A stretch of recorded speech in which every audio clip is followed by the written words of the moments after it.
Welcome to our deep dive, into strategies for selling in this world that's becoming so transactional. It's definitely a shift. Yeah, we'll be exploring some insights from Neil Rackham, the sales expert, Oh, yeah, great one. using real-world examples from some pretty fascinating companies, Hmm. American Express, Saturn, Dell, even Enron. A wide range there. And we'll take a close look at how IBM turned things around. You'll Yeah. come away understanding how they adapted and created value for customers in this kind of crazy market. And you know what's really interesting here is that these strategies they use can apply to almost any business. Yeah. It's not just for companies selling, physical products. Yeah. We're talking about fundamental shifts in how companies approach their customers Yeah. and create value in a market where buyers are way more informed Hmm. and they're so focused on price. It's incredible. Yeah, it's a different world. So let's jump in. Okay. The big challenge we're facing is something Neil Rackham calls transactional selling. Right. Can you explain why this is such a headache for so many businesses? Well, think about it.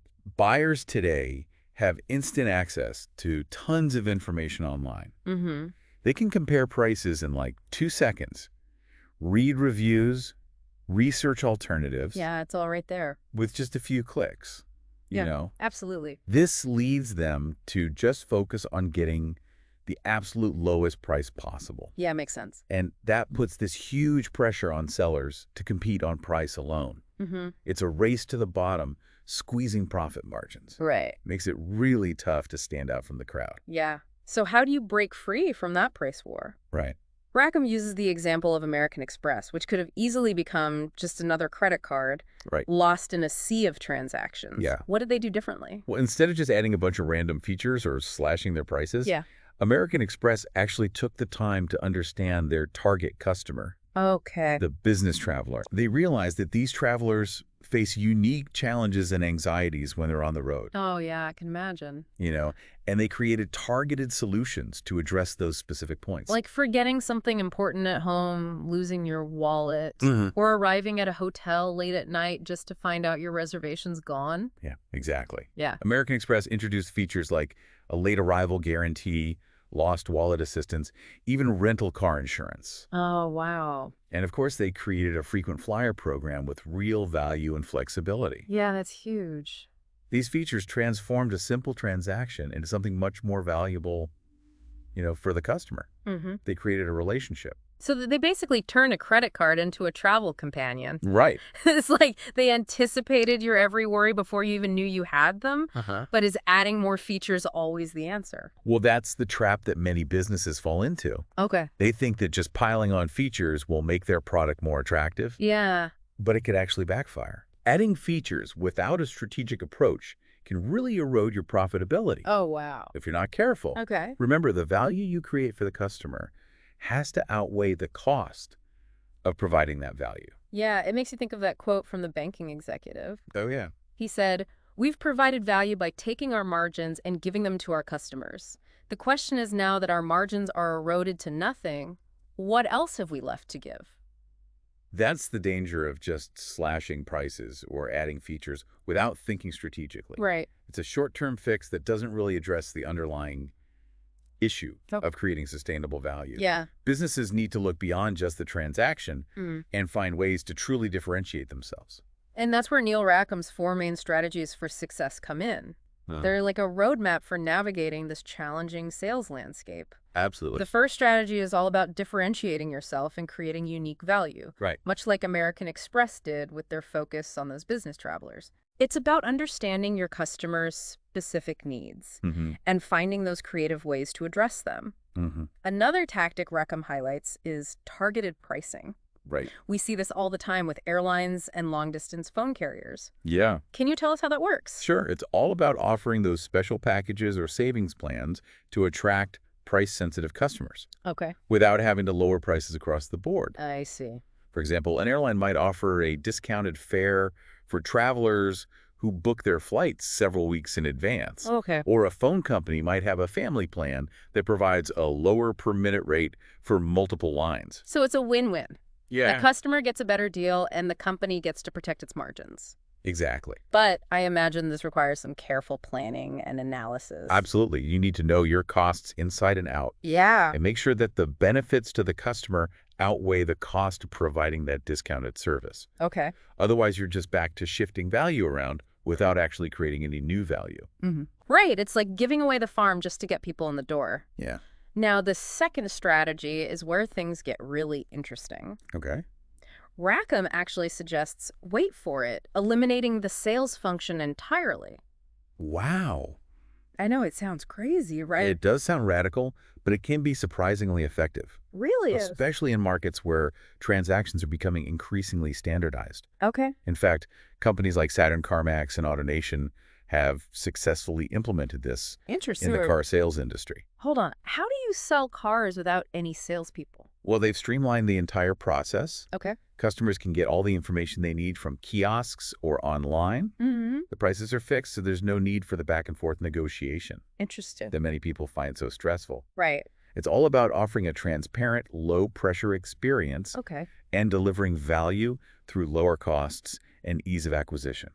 No wonder CarMax has seen such incredible growth. Yep. They've tapped into the changing preferences of the modern car buyer. Exactly. And that shift in customer value towards lower costs and ease of acquisition Yeah. isn't just happening in the car industry. Right. It's a trend we're seeing across the board as more buying experiences move online. Which brings us to companies like Dell and MCI. Yeah.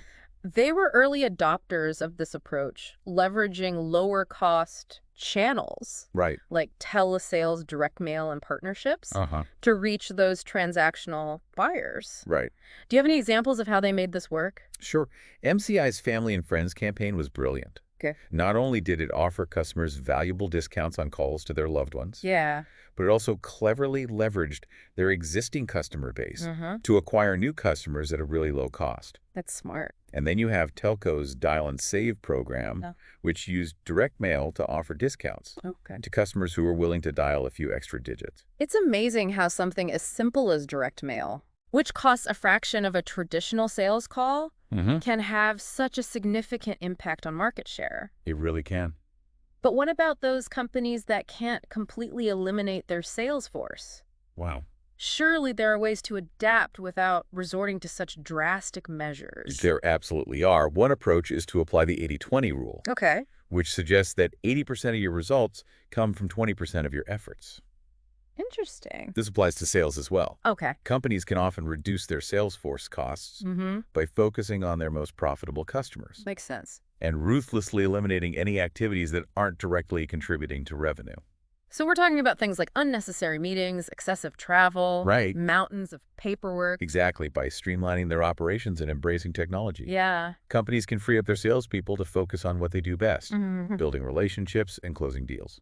Now, strategy number 3 is where things get really fascinating. Okay. Rackham talks about making money from the transaction itself. Rather than the product being sold. Interesting. Can you give us an example to illustrate this? Sure. Think about the AMR Sabre system. Okay. It began as a way for American Airlines to give their flights a sales advantage. Okay. But it evolved into something much bigger, becoming the dominant platform for travel agents to book flights, Wow. regardless of the airline. I see. It was a stroke of genius Yeah. that transformed a simple transaction into a massive profit center. That's brilliant. It's like they built a toll booth on the information superhighway. Exactly. And it highlights the power of technology in managing transactions and creating value in a wide range of industries. Yeah. We see this happening today with companies like Fast Parts and Free Markets Online, Okay. which connect buyers and sellers of electronic components and industrial parts. Interesting. They've created efficient, transparent marketplaces that benefit both sides of the transaction. And Enron, believe it or not, applied a similar strategy in the volatile natural gas market. They did, offering financial services to help their customers manage those price and supply risks. Right. They realized that in a market with so much uncertainty, Yeah, customers were willing to pay a premium for peace of mind. that makes sense. It's another example of how a seemingly simple transaction Right. can be transformed into a profit center with the right approach. Okay, strategy number 4 might sound a little depressing at first, Okay. but sometimes it's the most logical and strategic move. Yeah. Exiting the market is always an option, It is. particularly when a company lacks the resources or the willingness to adapt Right. to the changing demands of a transactional market. Sometimes it's better to cut your losses and focus on areas where Yeah. you have a stronger competitive advantage. Exactly. It's about recognizing when a particular market Yeah. is no longer a good fit for your company Uh-huh. and making the tough decision to move on. All of these strategies point to a fundamental shift happening in the world of sales. Right. We're seeing the rise of what Rackham calls consultative selling. Yeah. What does this new approach look like? Well, it's a move away from simply pushing products Okay. towards becoming a trusted advisor who helps customers solve their problems. I like that. It requires a deep understanding of customer needs Right. and a willingness to develop customized solutions that create real lasting value. So it's not just about closing the deal. Right. It's about building a genuine partnership. Exactly. We're going to take a closer look at consultative selling Okay. and its implications in the next part of our deep dive. Sounds good. But before we move on, I'd love to hear your thoughts. Sure. What's standing out to you so far? Well, What's resonating? What's surprising?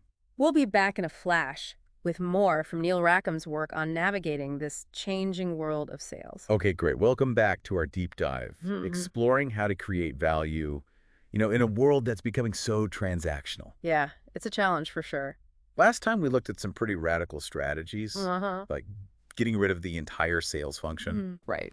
This time, we're going to be diving into this world of consultative selling, Okay. which is all about building those deeper, more strategic customer relationships. It's definitely a shift in mindset. Yeah. So consultative selling is moving beyond simply pitching products, right? Right. It's about becoming a trusted advisor Okay. who genuinely helps customers solve those problems. I like that.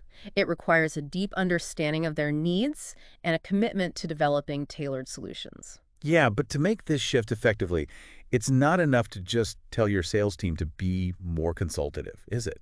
No, it's not. You have to build what Neil Rackham calls institutional value. Okay, so help me understand what that means. Sure. It sounds a bit abstract. Yeah. Is it about like having a fancy office building or a killer coffee machine? Not quite. It's Mhm. about empowering your entire sales team to create more customer value than they could achieve on their own. Okay. It's about making the sales organization itself an asset, not an obstacle. So it's about creating a system that supports and amplifies the efforts of individual salespeople. Exactly. And there are three key ways to build this institutional value: Okay. coaching and training, providing the right support tools and information, and establishing a well-defined sales process. Okay, so the first one, coaching and training, Yeah? seems pretty straightforward. You Yeah. know, it's about equipping your sales team with the skills they need to excel Right. in a consultative selling environment. Yeah, but I imagine it's more than just teaching them a few sales techniques, right? Well, you're right. Training is important, but it's only effective if it's reinforced through ongoing coaching and mentorship. I agree. It's about creating a culture of, continuous learning and development Mm-hmm. where feedback is encouraged and salespeople feel supported in honing their skills. Yeah. So it's about fostering a growth mindset, within the sales organization, where learning is seen as an ongoing process, not a one-time event. Absolutely. Now, when it comes to support tools and information, Okay. we need to shift our thinking from reporting tools Okay. to planning tools. So reporting tool. Those are things like call reports, expense reports, sales forecasts. Yeah, Right? exactly. But I can see how those wouldn't necessarily create value for the customer. They can even be detrimental if they take up too much of the salesperson's time. Go. The focus should be on tools that help salespeople prepare for customer interactions, Okay. strategize solutions, and make every conversation count. So it's about being proactive rather than reactive. Right. It's about equipping salespeople with the insights they need Uh-huh. to anticipate customer needs Yeah. and tailor their approach accordingly. Exactly. And this also applies to the information we provide to our sales teams. Okay. Instead of relying solely on traditional product communication tools, Mm-hmm. like brochures and presentations, which focus on telling, not seeking, Okay. we need to provide tools that help them diagnose customer problems and uncover their unique needs. So instead of focusing on product features and benefits, we should be equipping our salespeople with tools. That help them understand the customer's challenges on a deeper level. Think about the tools used by consultants, financial advisors, or even energy auditors. Okay. These tools are designed to analyze, diagnose, and pinpoint areas where value can be created. So the more a sales organization invests in these diagnostic tools, Yeah. the less they need to rely on the intuition and experience of individual rock star salespeople. Right. It's about democratizing value creation, making it accessible to the entire team. Now, the third element of institutional value is applying process thinking to sales. Mm, I really love this idea. that's a good one. It's like bringing the efficiency and precision of a well-oiled machine Right. to the often unpredictable world of sales. However, it's important to note that directly transplanting process redesign concepts from other areas of the business Okay. can be disastrous. Really?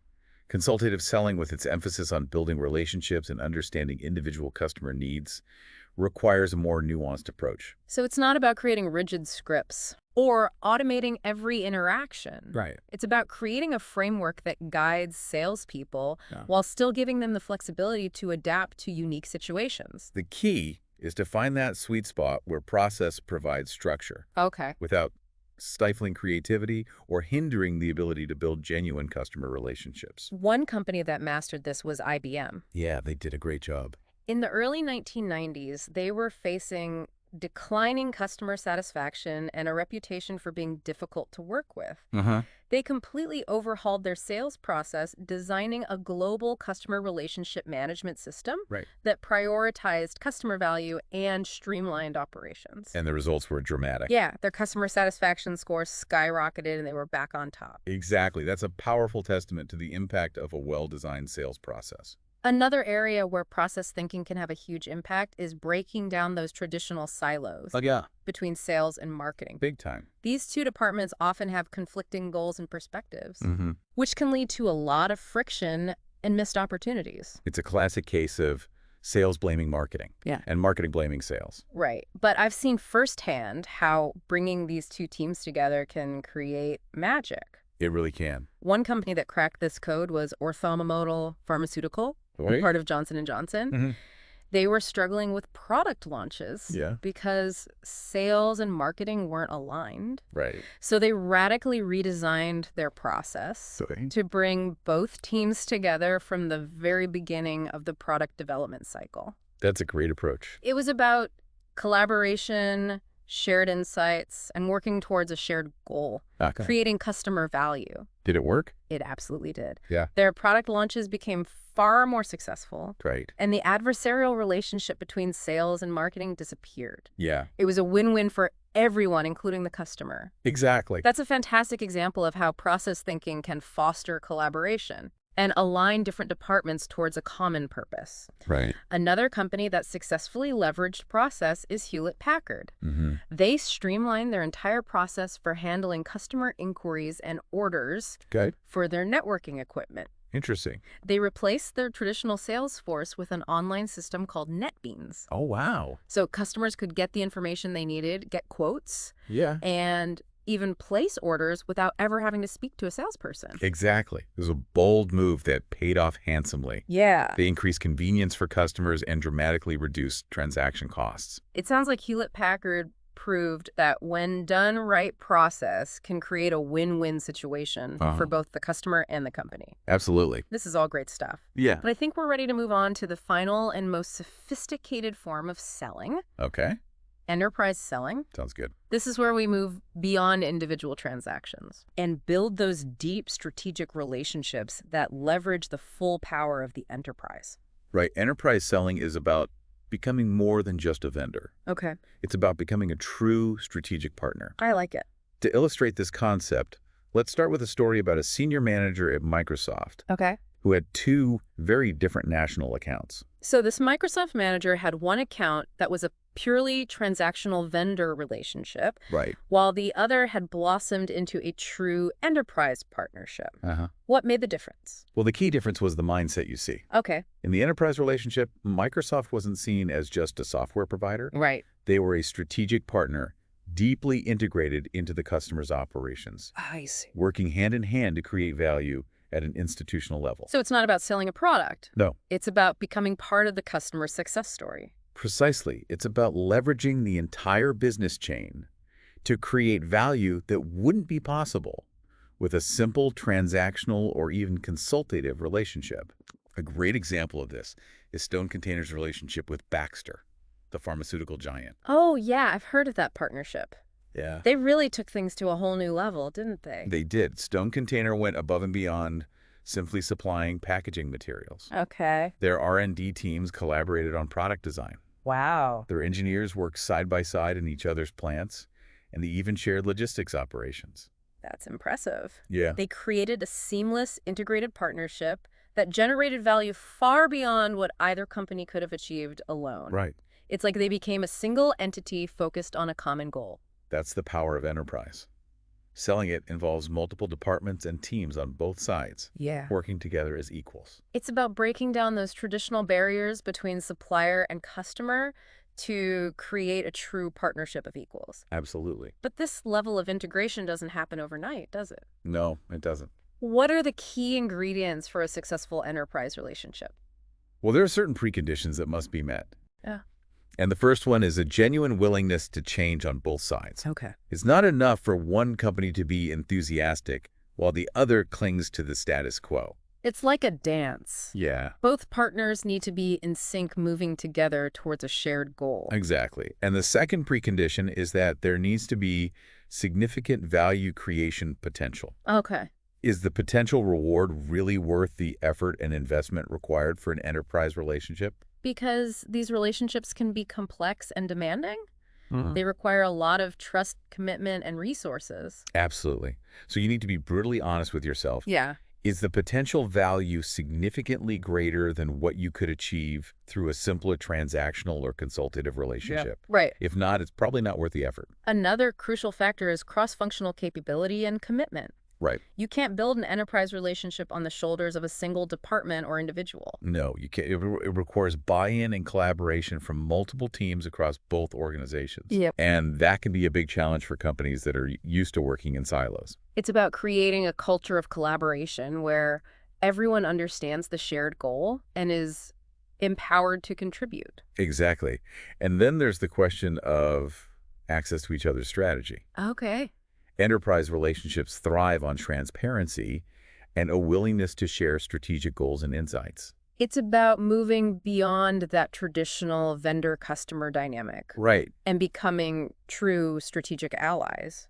And finally, there's something that's often overlooked but incredibly important: Okay. the compatibility of organizational values. Interesting. If the two companies have fundamentally different values and ways of doing business, Yeah. the partnership is unlikely to succeed. It's like trying to force two puzzle pieces that don't fit together. Exactly. Just won't work. Right? So how do you actually initiate an enterprise relationship? Where do you begin? Well, the most successful enterprise relationships start at the top, Okay. with senior executives from both organizations championing the initiative. They have the vision, the authority, and the influence to get things moving. Like that example of IBM and Monsanto. Yes. Their chairman sparked the initial connection, which eventually led to a multi-million-dollar enterprise relationship. Exactly. And once that initial connection is made, it's important to conduct thorough due diligence. So it's not just a blind leap of faith. No. You need to carefully assess the feasibility and potential value of the relationship before diving in headfirst. A joint team approach with representatives from both companies is ideal. I see. This allows you to gather information, identify potential challenges, and develop a shared vision for the partnership. And once the relationship is established, managing it effectively requires a different skill set than traditional sales. Right. It's more about business management, isn't it? It is. You need skills in planning resource allocation, cross-functional team management, and even financial analysis. Wow. It's about thinking like a business manager, not just a salesperson. And it requires a deep understanding of your partner's perspective, putting their success on par with your own. The best enterprise managers are those who can see the world through their partner's eyes, working collaboratively to create win-win solutions. It's also crucial to have clear value-based metrics in place Yeah. to measure the success of the relationship. Right. These metrics should go beyond just financial performance and capture the intangible benefits of the partnership. Absolutely. Sure. Without those metrics, it's easy to lose sight of the true value being generated and fall back into old transactional habits. And finally, it's essential to align those value creation skills across the entire team, ensuring everyone understands their role in the partnership and avoids falling into traditional vendor-customer dynamics. It's about creating a shared culture of value creation, where everyone is empowered to contribute to the success of the relationship. Wow, this has been an incredible journey. It has. We've explored the challenges of transactional selling, uncovered the power of consultative selling, and delved into the complexities of enterprise relationships. We covered a lot of ground. And the key takeaway is that the world of selling is changing. It is. The old ways of pushing products and focusing solely on individual transactions are no longer enough. Right. It's about building genuine partnerships, understanding customer needs deeply, and creating value that extends far beyond the initial sale. The companies that will thrive in this new landscape are those that embrace these new strategies and build that institutional value that empowers their entire team to create those lasting customer relationships. I agree. So, as you navigate the ever-changing world of sales, remember this. The companies that win are the ones that master the art of creating value not just for their customers, but with their customers in a true partnership of equals. Thanks for joining us on this deep dive. We'll see you next time.